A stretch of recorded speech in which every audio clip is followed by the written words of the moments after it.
ዛሬ በመላው የኢትዮጵያ የጥበብ ዘርፍና በአድናቂዎች ዘንድ ትልቅ መነጋገሪያና የሀዘን አጀንዳ የሆነውን ተወዳጁን ባለሙያ ነጻነት ወርቅነህን የተመለከተ ዘገባ ይዘንላችሁ ቀርበናል።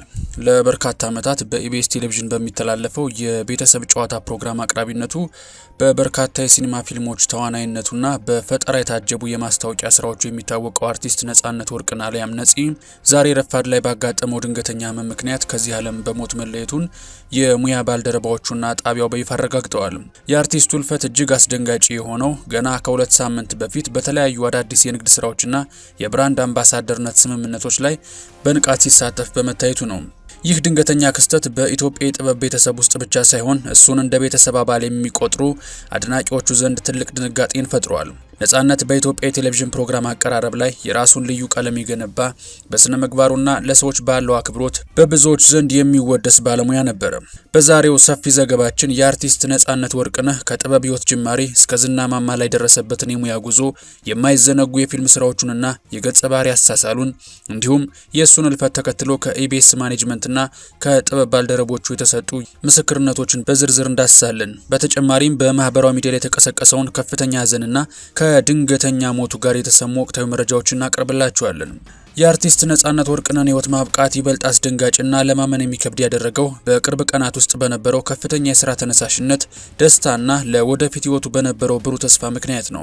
ነፂ ከመሞቱ ጥቂት ቀናት ቀደም ብሎ በነበሩት ጊዜያት ውስጥ በሙያዊ ህይወቱ እጅግ ስኬታማ የሚባሉ ስምምነቶችን እያከናወነ ነበር። በተለይ ገና ከ2 ሳምንት በፊት አርቲስቱ የአልቲማ ሪል ስቴት የብራንድ አምባሳደር ሆኖ በታላቅ ድምቀት ተመርጦ ነበር።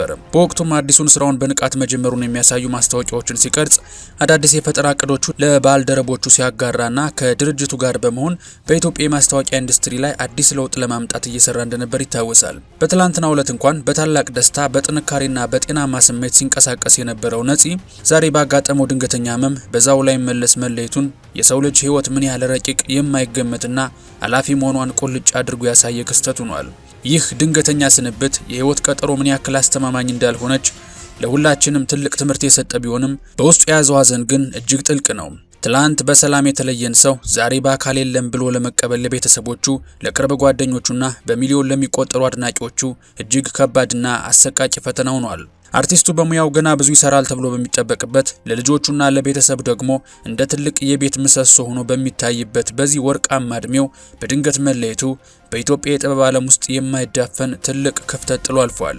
ይህ ክፍተት የሰው ልጅ ዛሬውኑ ያለውን ጊዜ በጥሩ ሁኔታ መጠቀም እንዳለበት የሚያሳስብ ቢሆንም ነፂን የመሰለ ንቁና ተወዳጅ ባለሙያ ማጣት ግን የሚፈጥረው ስብራት በቀላሉ የሚጠገን አይደለም። ነጻነት ወርቅነህ በኢትዮጵያ ቴሌቪዥን ታሪክ ውስጥ አዲስ ምዕራፍ የከፈተ ባለሙያ ነው። በተለይም በኢቢኤስ ቴሌቪዥን ለበርካታ ዓመታት ሲተላለፍ በነበረው የቤተሰብ ጨዋታ የተሰኘ ፕሮግራም የነጻነት መለያ ነበረ። ይህ ፕሮግራም በቤተሰቦች መካከል ሳቅን፣ ጨዋታንና ትስስርን በመፍጠር ረገድ ከፍተኛ ሚና የተጫወተ ሲሆን ነጻነትን በአቀራረብ ብቃቱ፣ በቃላት ጨዋታውና ተሳታፊዎችን በማዝናናት ችሎታው የሳቅ ንጉስ የሚል ቅጽል ስም እንዲያገኝ አድርጎታል። ነጻነት በፕሮግራሙ ላይ የሚያሳየው ትህትና፣ ከትንሽ እስከ ትልቅ ካሉ ሰዎች ጋር የሚግባባበት መንገድ እሱን ከመደበኛ የቴሌቪዥን አቅራቢነት ባለፈ የብዙ ሰዎች ተመራጭ ኮሜዲያን አድርጎታል።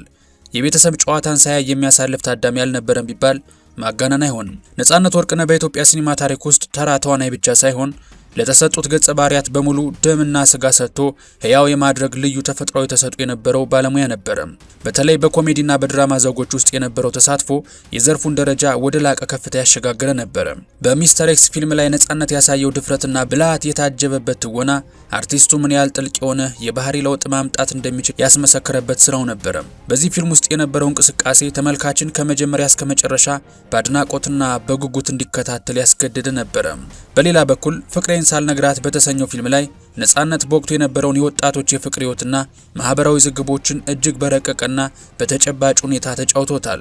ይህ ስራው የብዙዎችን ልብ የነካና በአጭር ጊዜ ውስጥ ከፍተኛ እውቅናን እንዲያተርፍ ያስቻለው ሲሆን በገጸ ባህሪ ውስጥ የታየው ስሜታዊ መውጣትና መውረድ የነጻነትን የትወና ጥልቀት ቁልጭ አድርጎ ያሳያል። በተመሳሳይ FBI በተሰኘ ባለ 3 ክፍል ፊልም ላይ ደግሞ ነጻነት የምርመራ ሂደትን ከአዝናኝ ትወና ጋር አቀናጅቶ በማቅረብ ሁለገብነቱን ዳግም አስመስክሯል። በዚህ ፊልም ውስጥ ያሳየው ቅልጥፍናና የንግግር ችሎታ አርቲስቱ ማንኛውንም አይነት ሚና ቢሰጠው በብቃት እንደሚወጣ ማሳያ ሆኗል። ቾምቤ በተሰኘው ስራው ደግሞ ነጻነት በብዙዎች ዘንድ የማይረሳ አሻራውን አኑሯል። ይህ ፊልም አሁንም ድረስ በሰዎች ዘንድ በስፋት የሚጠቀስ ሲሆን ለነጻነት ትልቅ ዝናንና የህዝብ ፍቅርን ያመጣለት ድንቅ ስራው ነው። ነጻነት ገጸ ባህሪያትን በሚላበስበት ወቅት ያለው ተፈጥሯዊ እንቅስቃሴ፣ የፊት ገጽታ አጠቃቀምና በቃላት የማይገለጽ የማሳመን ጥበብ እያንዳንዱ ተመልካች በፊልም ውስጥ ራሱን እንዲያገኝ ማድረግ ልዩ ኃይል ነበረው። ይህ ልዩ ችሎታው ነው ዛሬም ድረስ በኢትዮጵያውያን ልብ ውስጥ በክብር እንዲታወስ የሚያደርገው። ነጻነት ወርቅነህ በኢትዮጵያ የማስታወቂያ ኢንዱስትሪ ውስጥ ፈጠራ ላይም ክሬቲቪቲ የሚባለውን ቃል በተግባር ያሳየን ባለሙያ ነበር። ደረቅ የንግድ ማስታወቂያዎችን ወደ አዝናኝና የማይረሱ ታሪኮች በመቀየር ረገድ ተወዳዳሪ አልነበረውም። የተለያዩ ትልልቅ ኩባንያዎች ምርቶቻቸውን ለህዝብ እንዲያስተዋውቅላቸው የሚመርጡት የምርቶቹን ባህሪ በቀላሉ ለሰው በሚገባ መልኩ የመግለጽ ችሎታ ስላለው ነበር። የአልቲማ ሪል ስቴት ብራንድ አምባሳደር መሆኑን ተከትሎ የጀመራቸው ስራዎች እሱ ምን ያህል ለሙያው ታማኝና ጠንካራ ሰራተኛ እንደነበር ማሳያ ነበሩ። አርቲስት ነጻነት ወርቅነህ በሙያ ባልደረቦቹ ዘንድ የሚታወቀው የዋህ ሰው አክባሪና ምስኪን ተብሎ ነው። ምንም እንኳን ትልቅ ዝናና ስኬት ቢኖረውም ከአድናቂዎቹ ጋር ያለው ቅርርብና ለሰዎች ያለው ክብር ለብዙ ወጣት ባለሙያዎች አርአያ የሚሆን ነበር። ነጻነት ባለትዳርና የ3 ልጆች አባት ነበረ። ለቤተሰቡ ያለው ፍቅር በቅርብ በሚያውቁት ዘንድ ሁሌም ይነሳል። በጭንቀትና በሐዘን ውስጥ ላሉ ወገኖች ፈገግታን ለመፍጠር አይሰለችም ነበር። የህይወቱ ፍልስፍና ሰውን ማክበርና ማዝናናት ላይ የተመሰረተ እንደነበር ከንግግሮቹ መረዳት ይቻላል።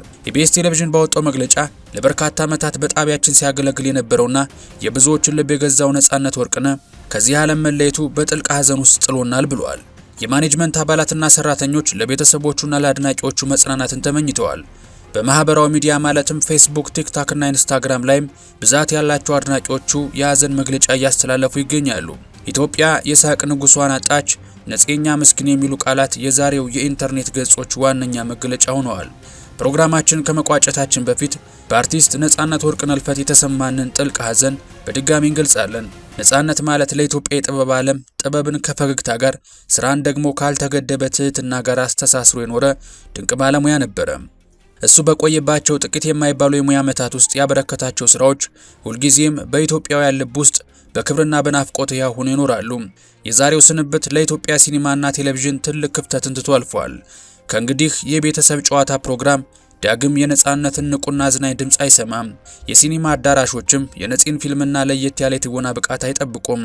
ሆኖም ግን አርቲስቱ ትላንት በየቤታችን የዘራው ፈገግታ ዛሬ በሐዘን ውስጥ ለሚገኙ ቤተሰቦቹ፣ ለቅርብ ወዳጆቹና ለመላው አድናቂዎቹ ትልቅ የመጽናኛ ምንጭ ይሆን ዘንድ ከልብ እንመኛለን።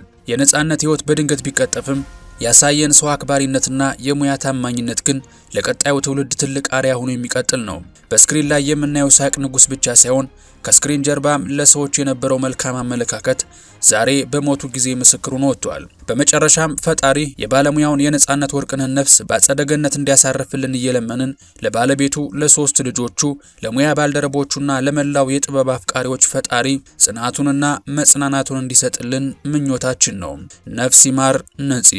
በስራዎችና በደግነት ሁልጊዜም በልባችን እናስታውሳለን። የምንወዳችሁ የቻናላችን ቤተሰቦች እናንተንም ስለ አብሮነታችሁ ከልብ እያመሰገንን እንደዚህ ያሉ ሰብአዊና ጥበብ ነክ መረጃዎች እንዲደርሷችሁ ቻናላችን ሰብስክራይብ ማድረጋችሁን አትርሱ። በቀጣይ በሌሎች ዘገባዎች እስክንገናኝ ድረስ ሰላም ቆዩልን።